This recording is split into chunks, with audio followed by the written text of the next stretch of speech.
Hey, what's up mga ka-food trippers, no? So in this video, ituturo po natin step by step, no? Kung paano natin ginagawa ang homemade ice cream, okay? So tutok lang po tayo guys, so hanggang sa matapos po yung video, nang sa gayon wala po tayong makakaligtaan, okay? So let's go! Okay, so ito na po ang ating kumpletong sangkap ng ating gagawing homemade ice cream, no? So ito na po yung ating dalawang all-purpose cream, no? So cream on, no? Pwede din naman pong Oreo, kayo na po ang bahalang pumili, no? So pati po flavor, so but we prepare the cookies and cream flavor, no? So next is Alaska condensada or condensed, no? So next is fudgy bar, no? So 4 na piraso po iyan, no? Then next is yung ating dairy milk, no? For toppings po ng ating ice cream, okay? So let's go! Okay, so our first step is paghahaluin lang po natin yung ating dalawang ingredients, no? Yung all-purpose cream at the same time yung Alaska condensada, okay? So buksan lang po muna natin yung ating all-purpose cream, no? Bubuksan lang po muna natin ang ating all-purpose cream. So, take note lang guys, no, pagka po tayo magsasalo na all-purpose cream at the same time ng kondensada, no? Imimix lang po natin siya ng imimix hanggang sa mag-well blended po ulit yung ating kondensada, no? At the same time yung all-purpose cream, no? Nang sa ganun maging maganda yung kakalabasan. Okay? So, sige, pagsasamahin lang po muna natin sa clip ang ating dalawang pangunahing sangkap. So, okay. So, ito na po ang ating panghuling condensada Alaska milk. Okay. So, ilalagay lang po muna natin lahat. Okay, so paghahaluin lang po muna natin yung ating all-purpose cream at the same time yung Alaska condensada, no? Sa gayon maiwasan po natin yung pamumuo ng kondensada sa ilalim ng all-purpose cream, okay? So, hahaluin lang po muna natin siya sa loob ng 15 minutes. Okay? 15 minutes later. Okay, so our second step is ilalagay na po natin yung ating cookies, no? So, yung Oreo or yung ating cream. At the same time, lalagyan na rin po natin ng tubig para i-blend po natin para maging maliliit po siyang parte. At yun po ang ilalagay natin sa ating gagawing ice cream, no? Para maging malasa po ating ice cream. Okay? So, i-blend lang po muna natin, no? Okay? So, ilalagay po natin yung mga sumunod na cookies. Unti-unti lang po, nang sa gayon hindi naman hirap na hirap ang ating blender, no? Ayan po. So gigilingin lang po nating mabuti, no? Yan, hanggang sa maging pinong durog na po siya. Okay?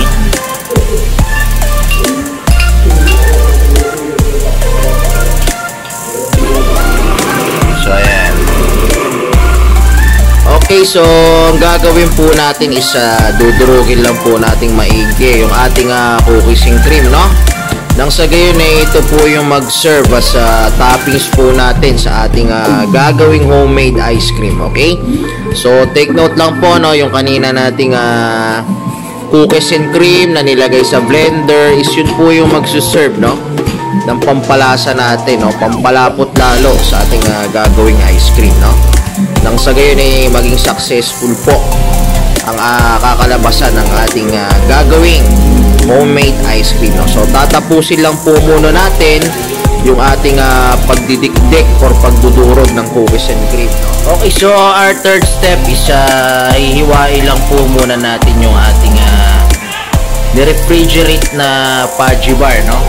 So ayan po, hiwain lang po muna natin, no, sa 3 hiwa. Okay, so ganyan po kakalabasan ng ating fudgy bar na hiniwa-hiwa natin, okay? So yan po ulit yung ilalagay nating sahog sa sa ating gagawing homemade ice cream, okay? So yung iba, magtitira lang po muna tayo para yun po ang gagawin nating toppings po naman. Okay? So tatapusin lang po muna natin yung paghihiwa, no? Then proceed na po ulit tayo sa step 4, okay? So let's go. Okay, so our fourth step, no? So hahatiin lang po natin yung ating dairy milk chocolate, no? Base sa kanyang pagkakahulma, okay? Then after that, yan na po ang ating ipangsasahog. Then yung iba ulit is gagawin po ulit nating toppings, okay? So let's go.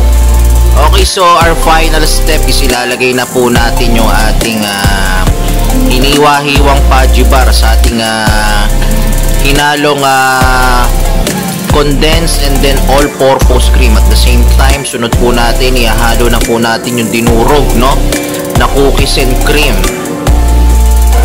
Then next, ilalagay na po natin yung ating blender na cookies and cream. Ayan na po siya. Ilalagay na po natin lahat. Wala na po ulit tayong ititira. Okay? So, next step is ang gagawin lang po natin is hahalu-haluin lang po muna natin maigi ulit, no? Hanggang mag-well blended po ulit para manuot po yung lasa ng lahat ng sangkap na dinagdag natin sa ating pinaghalong all-purpose cream at the same time Alaska condensada. Okay?